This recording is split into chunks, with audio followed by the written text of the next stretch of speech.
Welcome back here in Las Vegas at the D3Hoops.com Classic for a classic conversation with Emmanuel All-American Yuleska Ramirez-Tejeda. Yuleska, congratulations on the victory over kind of an undermanned MSOE team, but you've had an interesting season to your schedule. Tell us about the way the season has developed so far, kind of ups and downs, ranked, unranked, beating the number one team in the country, couple of losses, now hopefully back on the ascension again. Yeah, it's been a kind of a roller coaster ride with this team. Just such a young team, so there's a lot of inconsistency at the moment. So we're just trying to get back on track. And second semester obviously is huge. That's when we start conference. So I think this is a great win for us, and we're trying to hunt down for another one tomorrow to go into a great start in the second semester. You know, we knew about you coming into the season, preseason All-American. I watched a lot of you last year on video. Just so impressed by your physical ability and your tenacity down low. I kind of overlooked the fact that the rest of the team is so young. So I guess you probably have to take on a leadership role. I know, obviously, Coach Yosinoff has been there a long time. Do you see yourself as kind of a second coach on the floor because some of these players are so young? Yeah, at times I kind of see myself as a coach out there, and it's funny, and sometimes I tell myself I'm still a player, but we're such a young team that at times I have to like just guide people through and talk people through plays and talk people through defenses, and because I've been here for 3 years. But yeah, like you said, we're a very young team, so we're still learning. We're still making a lot of mistakes, but I think with a few more games and conference starting, I think we'll be all set. What do you foresee from conference play? Last year, St. Joseph's of Maine got almost all the way through undefeated until you beat them in the GNAC tournament, which is one of the best games of the entire postseason. This year, I have to imagine you guys are kind of the team with the target on your back, right? I'm not underestimating anybody, but right. Obviously I'm going to watch out for St. Joseph of Maine, Suffolk. Albertus is coming back huge. They got Rara coming back. They got Osmond. Right. So I know those teams are hunting for blood, and they're going to come for us. So we're going to be ready when they come for us. Take me back to the start of your college journey. I read a little bit about it, that coming out of high school, your dream and your hope was to get a scholarship. You got that. You were in Fort Wayne. What brought you to Emmanuel? You know, man, things happen. A lot of things happen behind a closed door nobody knows about. Sure. I wasn't happy. My coaches were pretty bad. So I said it's time to go home. I love playing basketball, and it got to a point where I kind of started hating it. And I said, this is not me, so I got to go back home and play. It doesn't matter if you play D1, D2, or D3. So many people are caught up in the whole fact that I have to play D1. You really don't. Yeah. My goal is still to go play overseas, and I'm going to do it after this year, so it doesn't really matter where you end up playing. Sure. What was the connection with Coach Yosinoff? Had he recruited you at all coming out of high school? Yeah, I mean, that dude's crazy. He's showing up to my house. He shows up to my games. Like, he's been recruiting me since I was a junior in high school. So, okay. I honestly, when I decided to sign with Fort Wayne, he was the only coach I actually contacted back because he was on me all the time. And I said, listen, like, I'm leaving.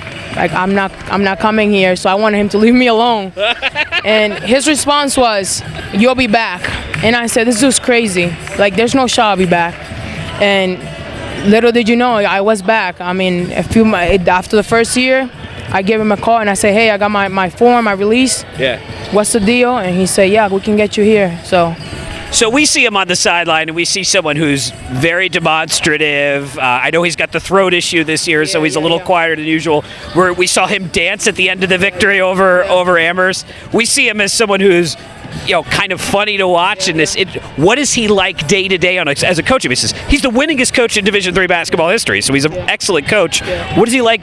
What do we not see that we see on the sidelines? He's a crazy dude, man. I mean, you gotta love him for who he is. He's intense. He's passionate. He loves to win. I mean, you would think that our players would want to win more than he does, and you'll be surprised. He wants to win a lot more than some of our players. So he's a good dude. He cares for us. He makes sure we're set to go outside of the court, on the court. And I just love the guy, and he's always been there for me, and he's done so much for me, so I can only be thankful to have him. So I Googled your name. The story comes up, the story with you going to Fort Wayne first, and a couple more stories. And then the first highlight of you that comes up from Emmanuel is you hitting a home run. Tell me about your softball career. Yeah, that's actually my #1 sport. Really? So I'm like Dominican, so it is my number one sport, but Okay. I fell in love with basketball, so all I do is really play basketball, and I count that as my number one sport. But yeah, I play softball at Emmanuel as well, and yeah, it's pretty good. I love the team, I love the coaches, I love the sport. I'm a competitive person, so it doesn't really matter where I'm at.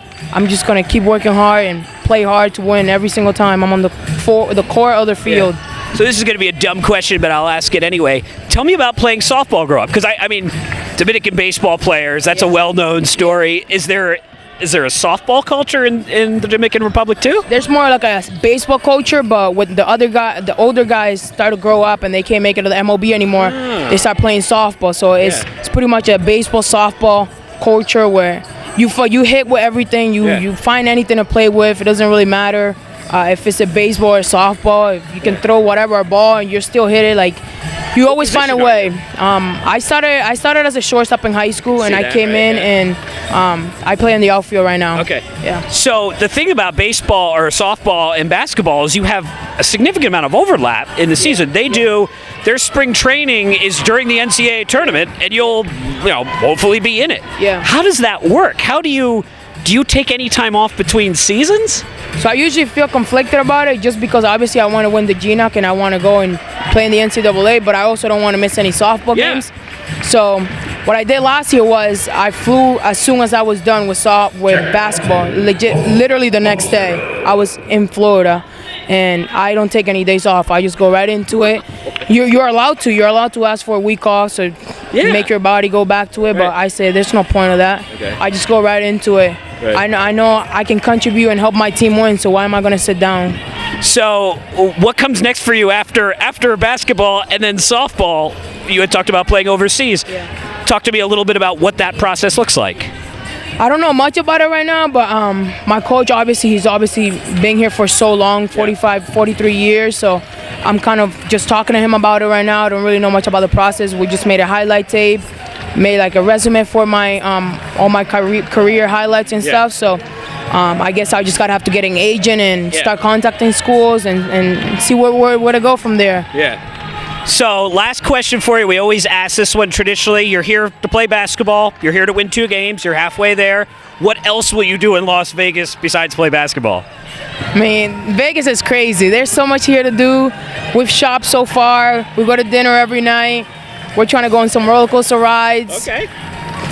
It's crazy out here. We're just trying to have some fun out here while playing basketball and getting 2 wins. And yeah, there's a lot to do. This is definitely a different culture, a different atmosphere than it is at home. So trying to get used to that.